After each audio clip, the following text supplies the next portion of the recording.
America Iran యుద్ధం ముగింపు దశకు చేరుకుంది అని ట్రంప్ ఒక ప్రకటన చేసి కాసేపటికే ఇరాన్ గనక మరో 24 గంటల్లో హార్ముజ్ జలసంధిని గనక ఓపెన్ చేయకపోతే ఇరాన్ దేశం చీకట్లోకి వెళ్ళిపోతుంది.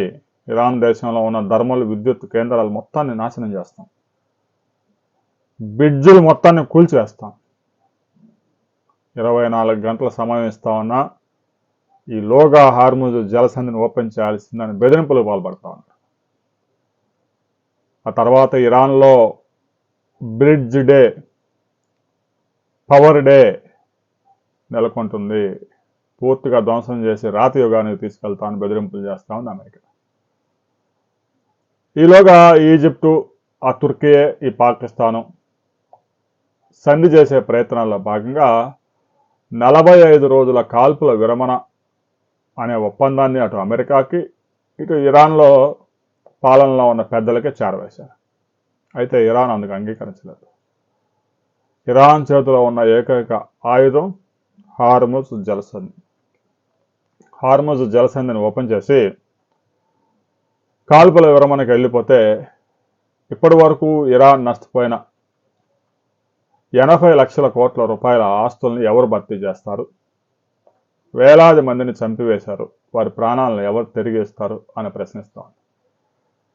కాల్పుల విరమణకు ఇరాన్ ఎట్టి పరిస్థితుల్లో ముందుకు రావడం లేదు.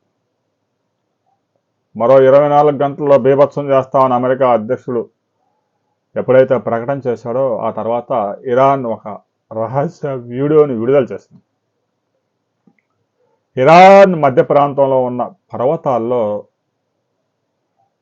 16 కిలోమీటర్ల పొడవైన సొరంగాల్లో ఆయుధాగారాలు, అంటే ఆయుధాలు నిల్వ చేసి అక్కడి నుంచి ఆయుధాలని శత్రువుల మీదకు ప్రయోగించే విధంగా 6 ప్రాంతాల్లో ఇన్ను ఎగ్జిట్ పెట్టుకుని ఆ సొరంగాలను నిర్మించుకొని లోపల ఒక సామ్రాజ్యాన్ని సృష్టించుకుంది. సొరంగాలను కూడా ధ్వంసం చేసే అమెరికా B-2 బాంబర్లు కూడా సొరంగ మార్గాలను మాత్రమే ధ్వంసం చేయగలవు, కానీ సొరంగాలను పూర్తిగా ధ్వంసం చేయలేవు. ఎందుకంటే పర్వతాల్లో 500 మీటర్ల లోతుగా ఈ సొరంగాలను ఏర్పాటు చేస్తున్నారు. B-2 బాంబర్లు కూడా 30-40 మీటర్ల కంటే కూడా ఎక్కువ ఆ రాతిని బద్దలు కొట్టలేవు. అందువల్ల ఇరాన్ ధైర్యంగా వీడియోలు విడుదల చేసి మరీ ఛాలెంజ్ విసురుతా ఉంది. రాబోయే 24 గంటల్లో భీకర యుద్ధం జరగబోతా ఉంది. అమెరికా అధ్యక్షుడు తాజాగా ఒక ప్రకటన చేశాడు, యుద్ధం ముగిసింది అని చెప్తా ఉన్నాడు, కానీ తుగ్లక్ చేసిన ప్రకటనలు ఎవరు నమ్మడం లేదు. ఎందుకంటే గంటకో రకంగా మాట్లాడుతూ ఉన్నాడు అమెరికా అధ్యక్షుడు. ఇప్పటికే ఇచ్చిన 48 గంటల సమయం అయిపోయింది, ఇరాన్ దిగిరాలేదు. మరో 24 గంటల సమయం ఇచ్చినా కూడా ఇరాన్ ససేమిరా అంటా ఉంది. ఇరాన్ ఒక దారుణమైన ఆయుధాన్ని ఉపయోగించడానికి సిద్ధంగా ఉంది.